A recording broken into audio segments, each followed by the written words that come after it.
সমাজের খোলসটা ইসলামী, কিন্তু চরিত্রটা ইসলামী না। বাবা মা যা সম্পদ করে তাতে চিন্তা থাকে কেবল এই যে মেয়ের তো বিয়ে হয়ে যাবে, আমার ছেলে কই থাকবে, আমার ছেলেদের একটা ঠিকানা দরকার।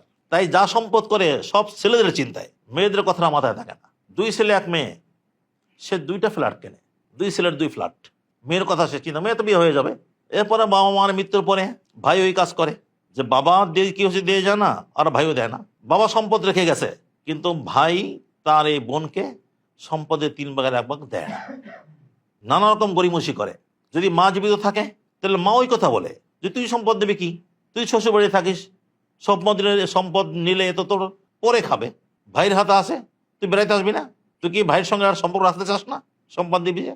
এই সম্পদ নিয়ে গেলে ভাইয়ের সঙ্গে আর সম্পর্ক থাকবে না। এই বাড়িতে যে মেয়ের বিয়ে হয়েছে সেও হয়তো ওরকম অনাদর অবহেলায় সে ছিল, তার তো ওই যাতনা অনুভব করার কথা যে আমার ভাই আমার বাবা আমার প্রতি কি অবহেলা করেছে, কিন্তু সে এখানে ননদের বেলা সেটা অনুভব করে না। সেও তার স্বামীকে প্রশ্রয় দেয়, উস্কানি দেয়, যাতে তার স্বামী তার বোনকে ঠকায়, হয়তো খরচ করে বিয়ে দেয়। আর স্বামীর উপর দিয়ে সে বলে আমরা তো তোকে এত খরচ করে বিয়ে দিছি, আমরা দিছি মানে সে কি দিয়েছে, সে কি, এর যা খরচ হয়েছে তা তো বাবার রেখে যাওয়া সম্পদ থেকে খরচ হয়েছে। সেখানে এই কথা বলে যে আমরা খরচ করেছি। ওই যে বাবা মারা যায়, হয়তো সে 2 মেয়ে রেখে গেছে, কিংবা ছেলেও রেখে গেছে, সে নাবালক, তখন এইখানে চাচার আগ্রাসন শুরু হয়। আমি আগ্রাসন শব্দটাই ইচ্ছাকৃত বললাম, চাচার আগ্রাসন শুরু হয়। চাচা তো অভিভাবক, বাবা তুল্য, তার তো কথা ছিল যে আমার ভাই মারা গেল, তার ছেলেমেয়েরা এতিম হয়ে গেল, এখন তো ভাইয়ের দায়িত্বটা আমার মাথায় এসে পড়েছে।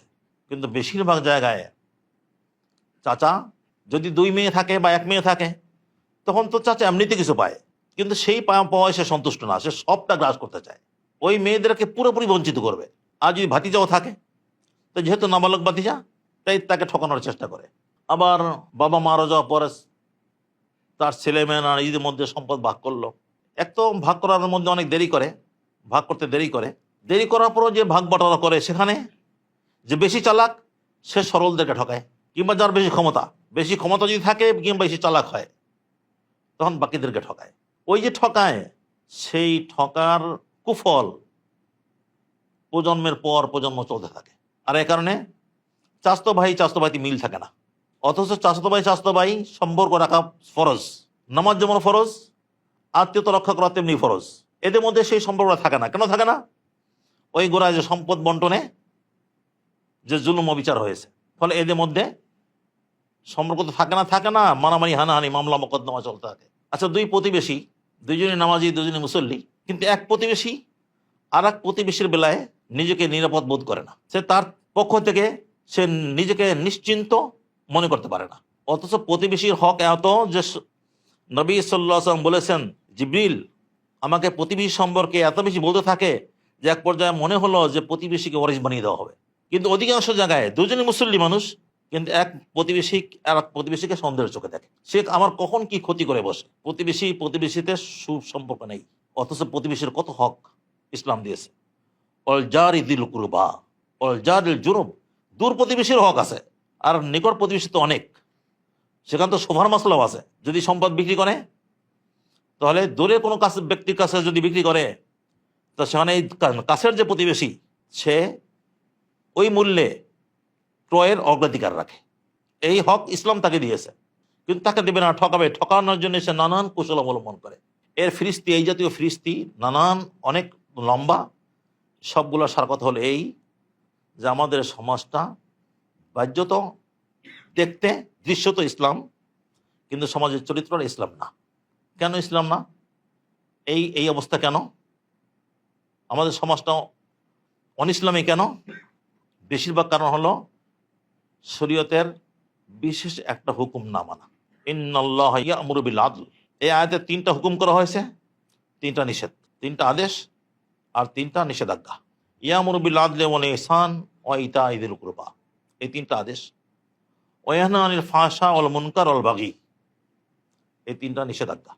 তো প্রথম আদেশ ইয়া'মুরু বিল আদল, আল্লাহ তাআলা তোমাদেরকে আদেশ করেন আদলের। আদল হল ন্যায়পরায়ণতা, ইনসাফ। আল্লাহ তাআলা তোমাদেরকে ইনসাফের হুকুম করেন। এই হুকুম আমরা অধিকাংশই পালন করি না। যারা পালন করে তারা হয়তো একটা জায়গায় করে, সেটা হলো দুইজনের মধ্যে যদি দ্বন্দ্ব হয় সেখানে বিচারটা ন্যায় বিচার করে। দুইজনের মধ্যে দ্বন্দ্ব হলে ন্যায় বিচার করে, কিন্তু সেই দ্বন্দ্বটা যদি তার এবং আমার মধ্যে হয় সেখানে ন্যায় বিচার নেই। তাই ভাই বোনের প্রতি ন্যায় বিচার করে না, বাবা মেয়ের প্রতি ন্যায় বিচার করে না, প্রতিবেশী প্রতিবেশীর প্রতি ন্যায় বিচার করে না। এমনিভাবে সমাজপতি মোড়ল সাধারণদের প্রতি ন্যায় বিচার করে না। দলের প্রধান যে সে কর্মীদের প্রতি ন্যায় বিচার করে না। আর যারা বিরোধী দল তাদের প্রতি তো ন্যায় বিচারের প্রশ্নই আসে না। ওখানে তো নিয়ম হলো জুলুম করা। ইসলামের হুকুম তো হলো যে আইয়ুহাল্লাযীনা আমানু কুমু কাওয়ামিনা বিল কিসতি শুহাদা লিল্লাহি ওয়ালাউ আলা আনফুসিকুম, যে ন্যায়নিষ্ঠার পরিচয় দেবে যদি তোমার নিজের বিরুদ্ধেও হয়, সেখানেও নিজের বেলায়ও ন্যায় বিচার করবে। নবী করিম সাল্লাল্লাহু আলাইহি ওয়াসাল্লাম তো করে দেখিয়েছেন। ওই যে এক সাহাবীর পিঠে মারলেন, পরে সেই সাহাবী বললেন প্রতিশোধ চাই। সাহাবী প্রতিশোধ চাচ্ছেন রাসূল করিম সাল্লাল্লাহু আলাইহি ওয়াসাল্লামের কাছে যে আপনি আমাকে মেরেছেন, আসবিরিনি, আমাকে প্রতিশোধ নিতে দিন, আমি প্রতিশোধ দেব। তো নবী করিম সাল্লাল্লাহু আলাইহি ওয়াসাল্লাম বললেন হ্যাঁ প্রতিশোধ দাও, এই নিজের বেলায় ইনসাফ। ওই সাহাবী প্রতিশোধ নিতে চেয়েছেন, তার মনে কি আছে তা তো নবী সাল্লাল্লাহু আলাইহি ওয়াসাল্লামের জানা নেই, তিনি তো আলিমুল গায়ব নন। তার মনে কি আছে তা আল্লাহ জানেন, কোনো মানুষ জানে না। নবী সাল্লাল্লাহু আলাইহি ওয়াসাল্লাম মানুষ ছিলেন, তারও জানা ছিল না। আল্লাহ সম্পর্কে বলা হয়েছে আলিমুম বিদাতিস সুদূর বিমা ফিস সুদূর, যে মানুষের অন্তরে কি আছে তা আল্লাহই জানেন, কোনো মানুষ জানে না। তো ওই সাহাবীর মনে কি আছে তা তো নবী সাল্লাল্লাহু আলাইহি ওয়াসাল্লামের জানা নেই। তাই যখন বললেন ইনসাফ, আমাকে প্রতিশোধ নিতে দিন, বললেন হ্যাঁ প্রতিশোধ নিয়ে দাও, নিয়ে নাও। কি বলেন সাহাবী, যে রাসূলুল্লাহ আপনি যখন আমাকে মেরেছিলেন আমার গায়ে কাপড় ছিল না, আপনার গায়ে যে কাপড়। তিনি পিঠ থেকে কাপড় সরিয়ে দেন, হ্যাঁ এইবারে তুমি প্রতিশোধ নাও। ভাবা যায় দুনিয়ায় এই দৃষ্টান্ত দুনিয়ায় কে কোথায় দেখাতে পারবে?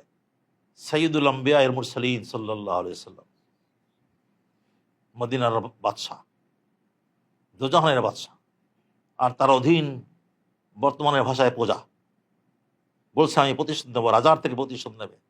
সকল রাজার রাজা, দিন দুনিয়ার রাজা, তার থেকে সে প্রতিশোধ নেবে। দুনিয়াটা কে কে কোথায় সহ্য করবে? এক ইউনিয়ন পরিষদের মেম্বার সে সহ্য করবে নাকি? কোনো চেয়ারম্যান সহ্য করবে? মেম্বার এমপি এই পরিষদের পার্লামেন্টের সদস্য কি মন্ত্রী, প্রধানমন্ত্রী তো প্রশ্নই আসে না। কিন্তু তিনি বলছেন হ্যাঁ প্রতিশোধ নিয়ে নাও, ইনসাফ এর নাম। ইন্নাল্লাহ ইয়ামুরু বিল আদল ওয়ালাউ আলা আনফুসিকুম, তা যদি তোমার নিজের বিরুদ্ধে যায় তবুও। ওই সাহাবী তো অপেক্ষায় ছিলেন, তিনি সুযোগ পেয়েছেন এই নুরানি পিঠে নিজের বুকটা লাগাবেন। এই বুক ভরা এশকে নবী, সেই এশকে ভরা বুকটায় ওই নুরানি পিঠটা তিনি মিলাতে চাচ্ছেন, জড়িয়ে ধরলেন আর বললেন ইয়া রাসূলুল্লাহ আমি তো এটাই চাচ্ছিলাম। তিনি তো এটা চেয়েছেন, কিন্তু নবী সাল্লাল্লাহু আলাইহি ওয়াসাল্লাম তো জানতেন না, তিনি প্রতিশোধ নিতে দিয়েছেন।